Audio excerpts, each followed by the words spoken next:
A few years ago, I embarked on a journey of celibacy. And initially, when I started, I was very clear that this was something that I was going to do, it was something that I was called to do, it was something that as believers we should be doing until we get married. We really should not be having sex before marriage. So I was very clear that this was exactly what God wanted. As a matter of fact, one of my aunts, my great aunts, well, a friend of my great aunts, but she's also like an aunt, she had told me a couple of years before she died that the Lord had told her that I should wait for my husband. At first, I was a little confused as to what on earth did that even mean. Because how do you wait for someone without dating or without doing anything? So I waited for quite some time. And of course, I had a lot of offers. I had a lot of people pushing me, suggesting that I should date this one. A few people offered to help me out. I had persons offering to be the father of my child. I had several marriage proposals, informal. It was crazy. But through all of that, I was steadfast and I decided that I was going to continue on my journey. And I was on this journey for quite some time, for exactly 3 years. It wasn't a perfect journey, but I continued with the help of God, with prayer, fasted, with support from a few good friends. And sometimes that's all you really need is a few good friends.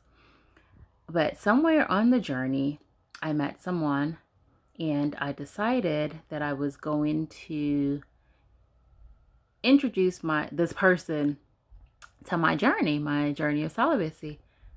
He wasn't open to that. As a matter of fact, he was just like, no. And during that time, I don't want to say caught feelings, but had strong feelings for this person. And through that process, I decided that, you know what, I wasn't going to be celibate anymore. So decided not to be celibate. And we embarked on a very interesting relationship. A relationship that I prayed, I fasted, I asked the Lord to fix. I was convinced in some way, well, not just in my head, because, sometimes I can be a little crazy and I can spin a story and, yeah, like really create ideas in my head. But it wasn't just ideas that were created by me. This person literally said, yeah, we will get married. And I thought that's what we were working towards.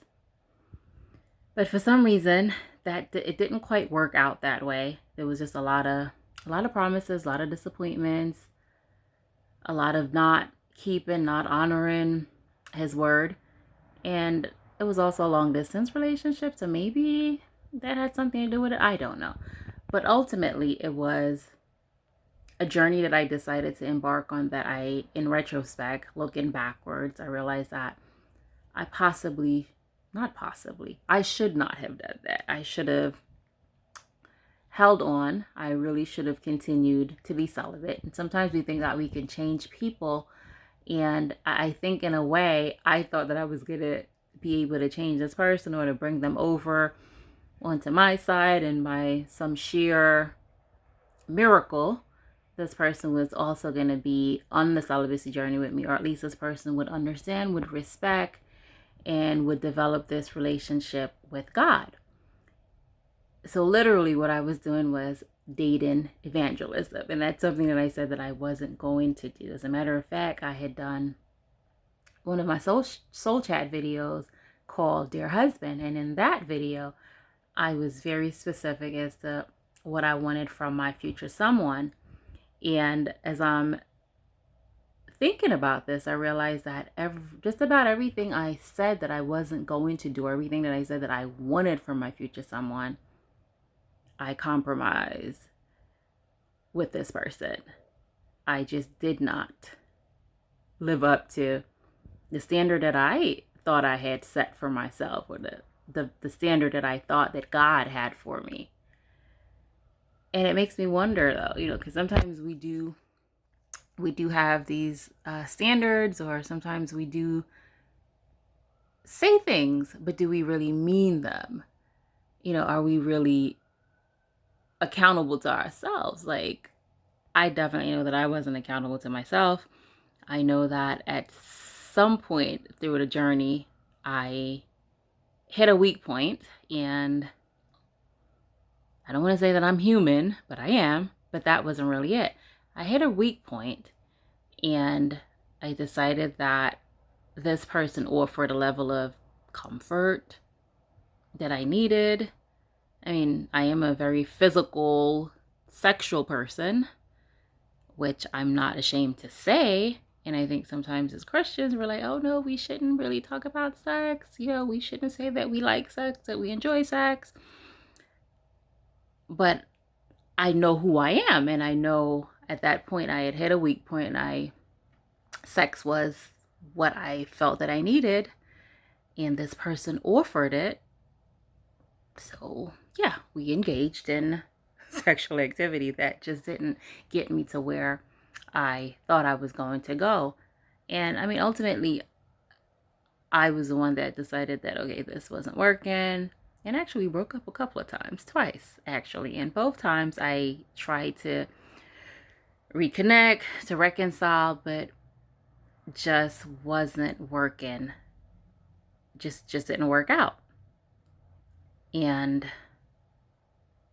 I was so hopeful, though, so praying that, okay, Lord, you're going to fix this. You're going to change this person. He's going to have an Apostle Paul type conversion. You're going to knock him down, blind him, and he's going to come to his senses. And I'm not saying that that can't happen, but because I made a decision, it unlocked a series of actions. I don't want to say consequences, but a series of actions, a series of events. And it brought me back to a pattern of behavior, a pattern that I was accustomed to, and a pattern of behavior that just did not give me the result that I was looking for. It was 2 years of, or actually not quite 2 years, but almost 2 years of me being in the same position, almost like the children of Israel, wandering around in disobedience, or just wandering around complaining, murmuring. In my case, wandering around not doing what I know I should be doing, and justifying it, praying about it. I mean, I know I am a bold face. What's the word I'm looking for? I'm one of those presumptuous type of persons, I guess. Because everything that I do include God, which is weird, right? So you'd be thinking, oh wow, she's decided not to be celibate. But she's including God into this. And I did, and I was. Which clearly, that in itself, I'm still trying to understand. But I do believe that God is with me through my entire journey. And I'm really thankful that I do serve a merciful, a loving God. One who knows exactly who I am, who knows my weaknesses, knows the decisions that I'm going to make before I make it. Nonetheless, still gives me the opportunity to make my decisions, because we do have free will. And sometimes our will is not God's will, but he allows us, he permits certain things to happen, I believe, to help us to learn the lessons that we need to learn. And in my case, I'm thinking, or I'm asking myself, what was the lesson to be learned here? I was very clear that I love myself, that I value myself, that I'm worth more than my body, more than just a physical aspect of me. But for some reason, I was able to, or willing to, settle just for the physical gratification that one gets from a relationship, which probably mean that the value that I assigned to myself was one of a very physical nature. It wasn't so much the spiritual value, wasn't the value that God sees in us when he looks at us. Yes, we are flesh, but he's more connected with the spirit. I mean, because he is spirit. So we commune with God through, not only through our bodies, but really through our spirit. So I wasn't really valuing the spiritual journey. And it happens.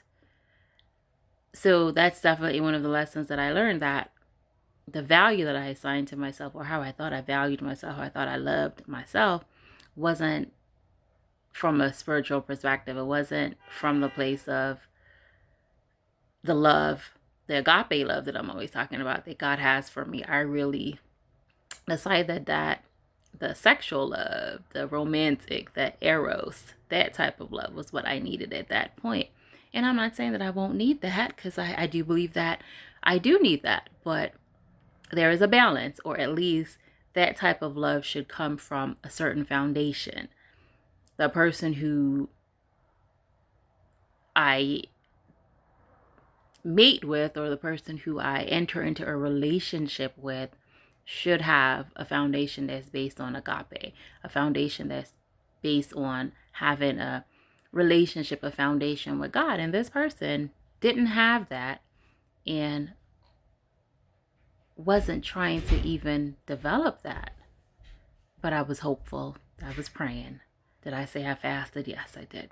Prayed and fasted. Like, praying like, God, you're going to fix this, Jesus, because I want it. But it didn't happen. And in a way, I'm like, that's fine, because clearly God has bigger plans for me. And sometimes we pray for things and we ask God to give us things, and he's like, if you only knew what you're praying for, you wouldn't even be praying. And you're like, God, why aren't you giving me this? You know what I want. And he's just like, no, I have better for you. You just can't see. And I think deep down inside of me, and I guess it goes back to the little girl inside of me, still for some reason doesn't realize her complete worth, or doesn't realize how valuable, how precious, or how special she is. So because of that, I sometimes realize that I'm drawn to brokenness, drawn to people who I believe need some sort of fixing, and for some reason I think that I could fix. Although in this situation, I was very clear that there was no way that I was going to be able to fix this. But still, it just made me realize, I guess, lesson number 2, that there's still a part of me that I need to be mindful of, that is attracted or drawn to brokenness. And I need to tap into wholeness through my relationship with God. I need to ask the Lord to really restore, to repair, to mold me, to repair the brokenness that's inside of me, so that I don't continue to fall for or be drawn into situations or relationships that promote or continue to facilitate or perpetrate a level of brokenness. Another thing that I learned was that I have certain limitations. Like, my definition of what's best or what's better for me clearly was not what God had in store. It wasn't his definition. And I'm not saying that transformation cannot take place, and I'm still hopeful for transformation for this person. However, I don't know so much if his transformation or future transformation really means that there's still a level of spiritual alignment, that we're spiritually aligned, where this person is my partner, or this person is the person that I am meant to align with to fulfill our divine destiny. But I'm still hopeful that God can and he will transform. And I do believe that nothing happens by coincidence. So there definitely was something for both of us to learn from this. And I'm really, really grateful, really thankful that God is merciful in that he allows us, or gives us, or at least give me, because not everyone has the same opportunities, but has given me an opportunity to look at this and to examine it and to figure out, okay, God, what happened? What was the lesson that I should have learned from this? And I'm sure there are still many lessons, because I don't think I have, or that I understand, or that I've captured or fully understood or understand all of what I was supposed to learn from this relationship, from this person. And I mean, there were definitely a lot of write-ins on the wall. And that's another thing. Another thing that I realized is that I am very stubborn. I mean, I am super stubborn and I am gun ho. If I want something, I will justify it. I will fight. I will work for it. I will convince people and myself that this is the right situation. So I'm kind of dangerous. Got to work on that, because you cannot justify wrongdoing or convince yourself that wrong is right. Wrong is wrong. But I was able to justify, convince, pray it. I mean, God must have been like, oh my God, if I could just shake her and turn her upside down. But I'm thankful that he didn't do that. He's merciful. So yeah, my stubbornness. So something that I need to be mindful of, something I need to work on. Ask the Lord to really break my will, not so much my will, but his will be done, and be more open to asking the Lord to lead, and being open to being led, and being more surrendered. So I think the whole stubbornness comes into my lack of submission, and also lack of understanding, and maybe even a little, probably I was a little presumptuous. I know I'm definitely naive, so there was a level of naivete as well.